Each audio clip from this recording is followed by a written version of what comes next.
मैं नदीम डारी और आप देख रहे हैं ब्लैक बाबू।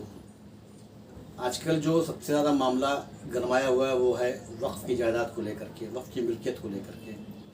हिंदुस्तान भर में करोड़ों की जायदाद है वक्फ की मुसलमानों के पास में। उसको लेकर के भारतीय जनता पार्टी की सेंट्रल गवर्नमेंट ने जिस तरह से वहाँ पे अमेंडमेंट की बात कर रही है और अपोजिशन की मुखालफत के बाद उसको जेपीसी के हवाले किया है।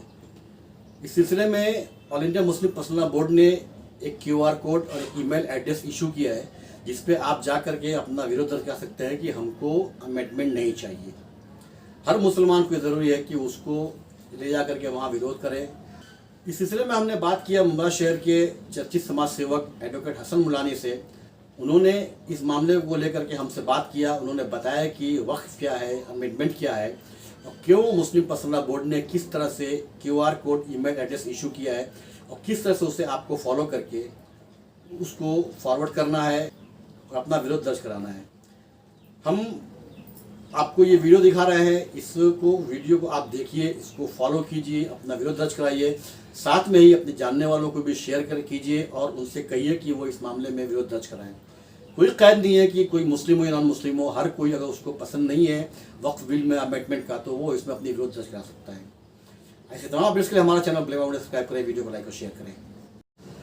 हसन भाई, आजकल जो ये चर्चा चल रही है वक्फ अमेंडमेंट बिल को लेकर के और उस सिलसिले में जो भी पार्लियामेंट में बहस हुई उसके बाद वो जेपीसी में गया। मुस्लिम पर्सनल लॉ बोर्ड ने जो QR और ईमेल एड्रेस इशू किया है उसको लेकर के लोगों में जानकारी नहीं है, अवेयरनेस नहीं है।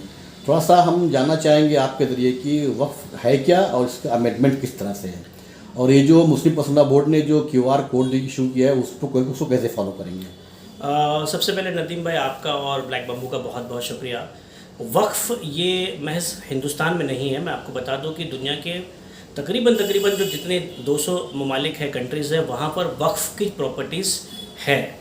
वक्फ उल्लाह यानी ऐसी प्रॉपर्टी जो एक मुसलमान अल्लाह के नाम पर दे देता है।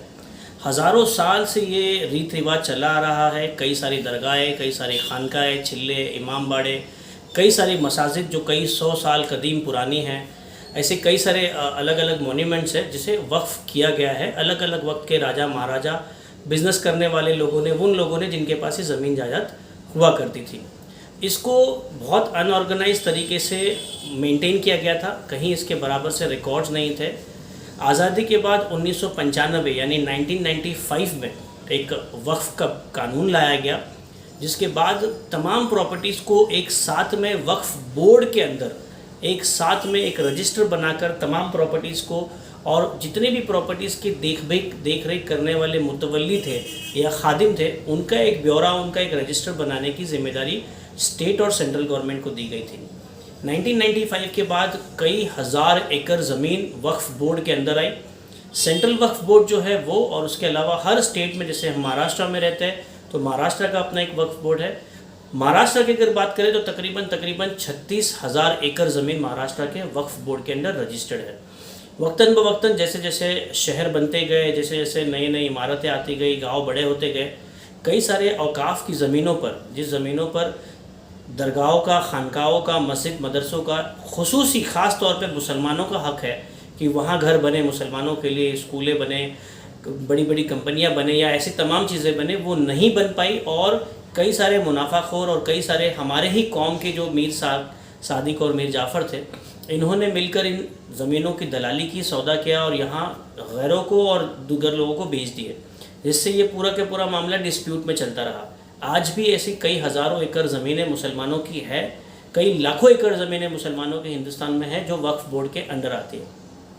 हाल ही में जो गवर्नमेंट बनी, बीजेपी की हुकूमत की इस ज़मीन पर नज़र है और ये चाहते हैं कि इस ज़मीन को ये कब्ज़ा करें और इसे बता रहे हैं कि नेशन बिल्डिंग या देश के तरक्की में लगाए, जबकि ये जो दो बड़े घर हैं अंबानी और अदानी, जिसके बारे में पूरे देश भर में चर्चा है, बस ये ऐसे बड़े बड़े घर वालों को बड़ी बड़ी कंपनी सेटअप करने के लिए ही दे रहे। कोई गरीब हिंदू या कोई गरीब मुस्लिम या गैर मुसलमान का सोच नहीं रखते ये लोग। ये पूरा के पूरा नया बिल लाया गया है जो 1995 का वक्फ का जो बिल है, वक्फ का जो कानून है, उसमें रद्दोबदल करना है, उसमें कई सारी मुदाखलत करनी, कई सारी तब्दीलियाँ लानी है। आज तकरीबन 30 से 35 साल बाद बीजेपी हुकूमत पूरी तरह से पावर में आई हुई है और वो अपने रंग दिखाना शुरू कर चुकी है। 10-15 सालों से हम खुद यानी हर मुसलमान उससे परेशान है। आज वक्फ़ पर अटैक हुआ है और वो चाहते हैं कि वक्फ़ में ऐसी तमाम तरतूदें लाए, ऐसी तमाम नए नए कानून, नए नए कवानीन बनाए, वो नई नई तब्दीलियाँ लाए, जिससे ये वक्फ़ जो है ये मुसलमानों के हाथ से छीन कर तमाम अलग अलग गैर मुस्लिम और बड़े बड़े जो बिजनेसमैन हैं इनके हवाले कर दें। हमें एक बहुत अच्छा मौका मिला हुआ है कि हम 13 सितंबर से पहले जितना हो सके हमारा एहतजाज दर्ज कराएं। बड़ा आसान है, आपको मोबाइल फ़ोन के ज़रिए वक्फ बिल 2024 यानी 2024.com वक्फ WAQF BILL 2024.com इस वेबसाइट पे जाना है। बहुत आसान तरीके से आपको आपका नाम लिखना है, सेंड ईमेल पे क्लिक करना है, ऑटोमेटिकली आपके गूगल मेल पर जाएगा। वहाँ पर एक पूरा के पूरा ड्राफ्ट बेहतरीन वकीलों ने बना कर रखा है कि हम वक्फ के किसी भी मुदाखलत, किसी भी अमेंडमेंट की मुखालफत करते हैं, हम इसकी मजम्मत करते हैं। ऐसा कोई भी कानून या कोई भी कानून में तब्दीलियाँ न लाई जाए, इसके बारे में आपको मेल सेंड कर देना है।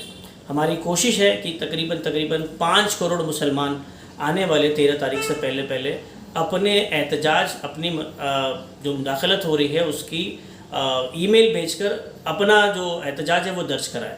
ये हमारी एक कोशिश है। इसमें नॉन मुस्लिम भी अपना विरोध दर्ज करा सकते हैं? बिल्कुल करा सकते। कई सारे नॉन मुस्लिम एडवोकेट्स हैं हमारे बेंच के, जो मेरे दोस्त हैं, दिवा के एडवोकेट विश्व प्रताप सिंह है, उन्होंने कल काफ़ी देर तक बात की। उन्होंने तो एक 15-20 पेज का एक पूरा के पूरा लेटर बनाया है और बहुत बारीकी से उन्होंने वक्फ बिल को पढ़कर उसके ख़िलाफ़ उन्होंने JPC के जो कमेटी है उनको भेजा है।